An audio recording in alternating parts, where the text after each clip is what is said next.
Hello and welcome to another English composition video with me, your instructor, Jeff Sanger. Today we are going to talk about how to evaluate authority. That is one of the letters in the CRAAP testing acronym. We already talked about how to evaluate relevance, which is related to the level the article is written at. In other words, who is the designed audience, right?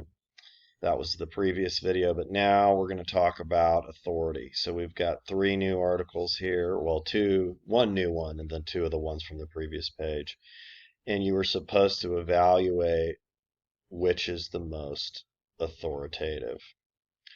Okay, so the answers are this, right? The Journal of Computer-Mediated Communication, that's the most authoritative.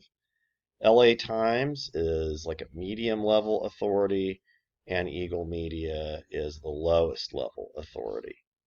Both LA Times and the Journal would work fine in my class, but Eagle Media does not have enough authority to use as a source in a paper. In any academic paper, really, certainly not for this class. So let's talk about how we arrived at those answers.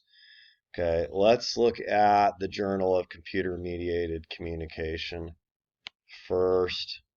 Okay, you probably noticed that this has a very wordy title. It is so long that its contents are summarized in an abstract, again, because like we talked about, it's a high-level source. But who are the authors, right? And if we click their names, then it'll tell us that these folks are all faculty members at different universities. So they have a terminal degree, they have a high-level position. These people are experts in their field, which if you look, it is sort of related to online dating in that it has to do with business. It is certainly a business, all those apps that are out there.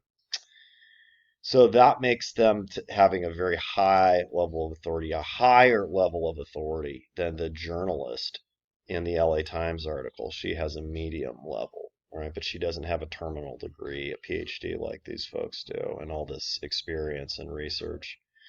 You could also check the website itself, right, to figure out what makes them authoritative.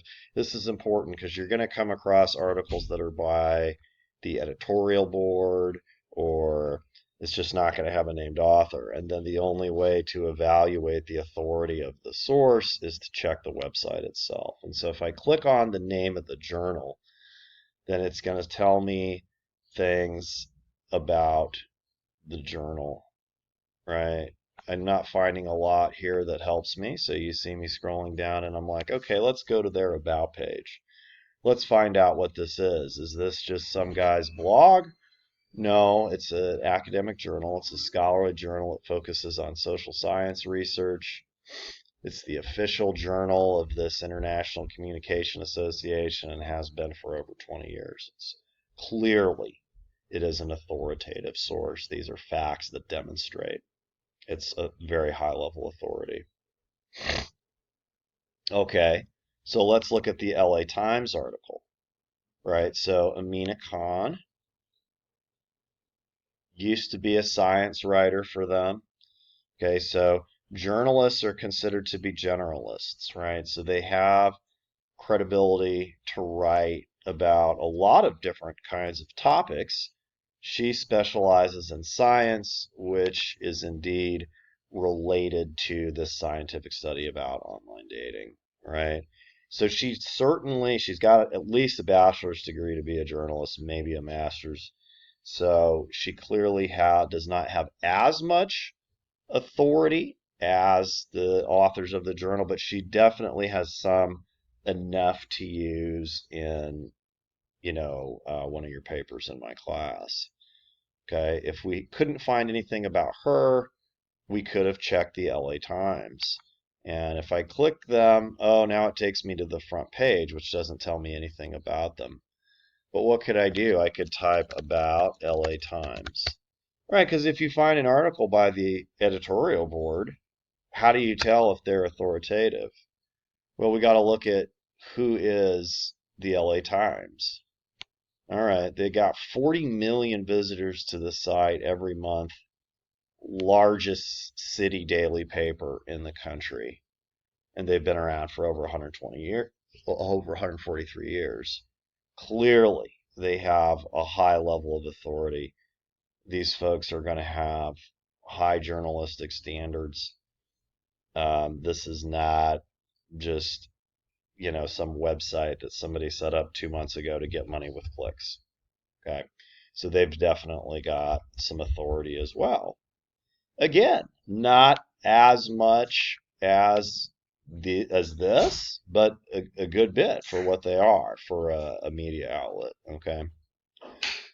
So either of these you could use in a paper in my class. This one you could not. I bet you figured out why.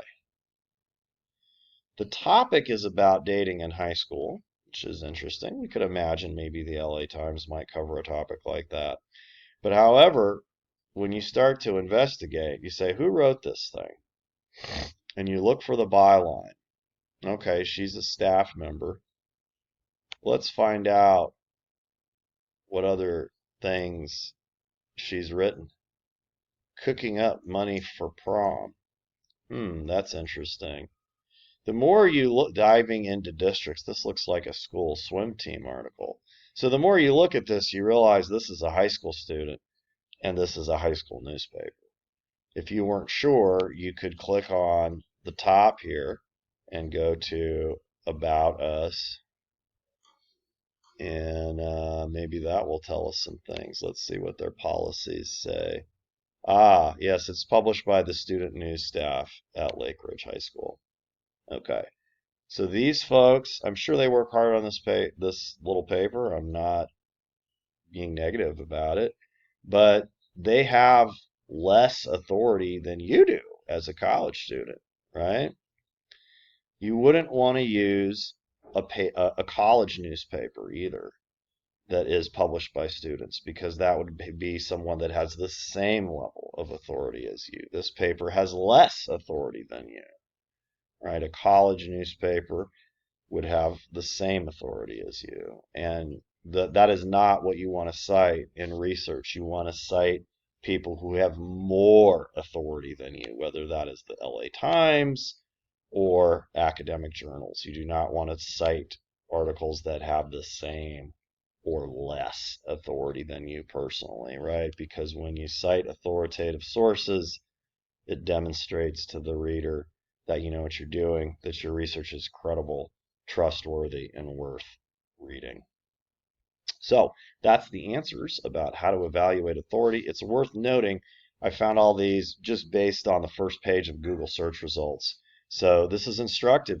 When you use Google to find sources, as I encourage you to do, you will find things like Eagle Media that are not appropriate to use in an academic setting. You have to evaluate them using the CRAAP test so that you can say no to them and choose the ones that have more authority, that are better. That's all I got. See you in the next video.